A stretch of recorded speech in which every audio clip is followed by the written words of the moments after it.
ये एक्सरसाइज 2.5 का सवाल है, सिंथेटिक डिवीजन वाले, सही है? Yes, sir. Yes, sir. सबसे पहले आप क्या करेंगे? सबसे पहले मैंने ये लिखा सोल्यूशन, फिर मैं लिखूंगा p into x equal, Yes. यही सवाल मैं दोबारा लिखूंगा, plus 2x square minus x minus 1। अब यहाँ पे आपने वो रूल याद रखना है Yes, sir. जो अब अभी पढ़ रहे थे, सही है? Yes. लेकिन ये आपको पता हो कि ये क्या चीज है, ये आपके पास पोलिनोमियल है Polynomial, yes, sir. और ये x हमने क्यों लिखा, ये x शो करता है ये सवाल में सारे x है। अगर इधर y होता तो मैं इधर y लिखता, Yes, sir. अगर इधर z होता तो मैं z लिखता, और p से मुराद है पोलिनोमियल, सही है? अब ये जो दिया है ये x वेरिएबल है और 3 आपके पास r की वैल्यू है। Yes, sir. लेकिन r की वैल्यू अगर इधर +3 हो तो आपने -3 लेना है, अगर -3 हो तो आपने +3 लेना है। Yes, sir. और इसको हम किस तरह पॉइंट करते हैं, इस तरह पहला पॉइंट करते हैं कि x माइनस r ये हमारा डिवाइजर होता है, इसमें मैं इसके साथ ये लिखूंगा x प्लस 3। अब ये x जब इधर आ जाएगा तो ये x माइनस हो जाएगा, Yes, sir. यानी इस तरह हो जाएगा x माइनस r इक्वल 3। ये दोनों x आपस में क्या हो जाएंगे, कट जाए, काट जाएंगे।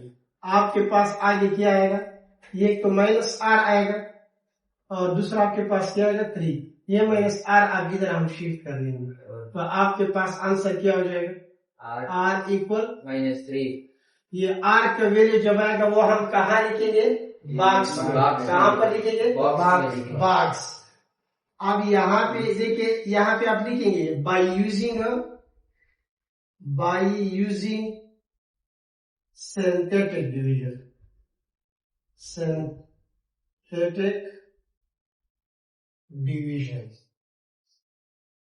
आपने इसके लिए इस तरह एक लाइन लगाना है।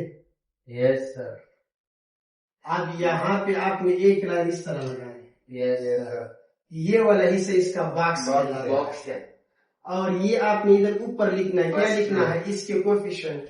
सबसे पहले आपने देखना है कि ये डिसेंडिंग ऑर्डर में है कि नहीं। डिसेंडिंग ऑर्डर कौन सा होता है, पहला बड़ा फिर छोटा, इसका पावर 3 फिर 2 फिर 1 इस तरह, सही है? तो सबसे बड़े पावर वाला कोएफिशिएंट हम पहले लिखेंगे, ये मैंने लिखा 3। इसके बाद इसका कोएफिशिएंट +2 है, इसके बाद इसका कोएफिशिएंट क्या है, -1 है, इसके बाद इसका ये क्या है, -1। यहाँ पे x की पावर 0 होता है, सही? ये 3 2 इधर 1 और यहाँ पे x का पावर 0 होता है। अब r की वैल्यू क्या है, -3 ये है, सही है? या ये इस बॉक्स में लिखे, इस जगह को कहते हैं बॉक्स। आप जो सबसे पहले वैल्यू आपने लिखा है ये आप कहाँ आएगा, नीचे। और इसके साथ न कुछ हम मल्टीप्लाई करेंगे न डिवाइड करेंगे, ये डायरेक्ट आप यहाँ पे नीचे लिखेंगे। Yes, sir. सही है? Yes. ये वाला वैल्यू, ये जो हाईएस्ट पावर था इसका कोएफिशिएंट।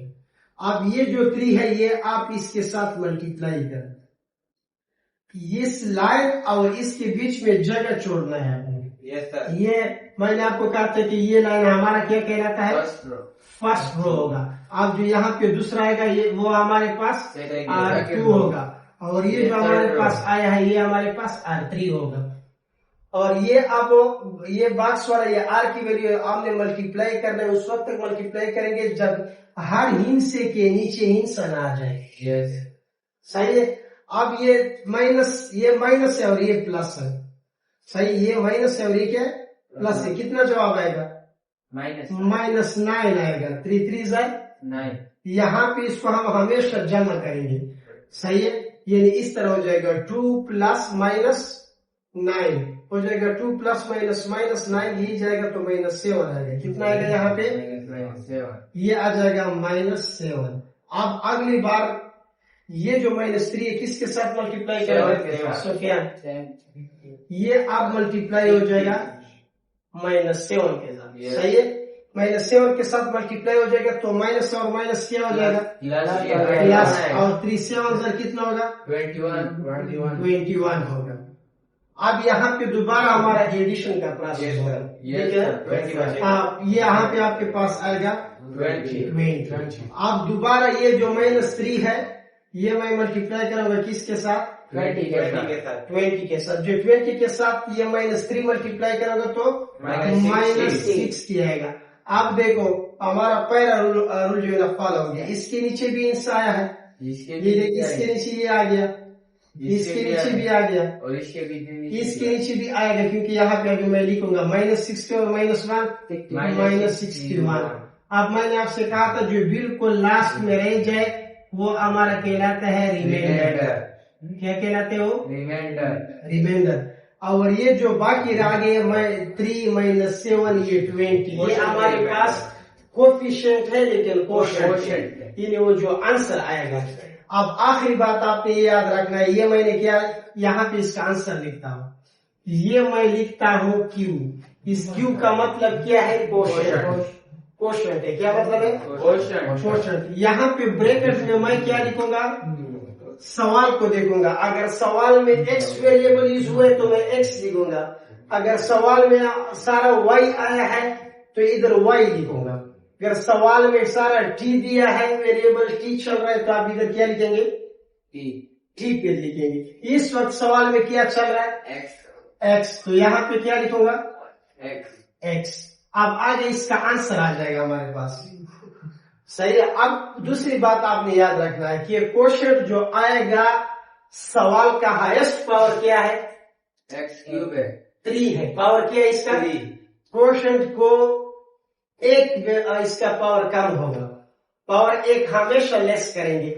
ये अगर हाईएस्ट पावर 3 है तो कोशेंट में हाईएस्ट पावर क्या होगा, 2। वेरी गुड, 2 होगा।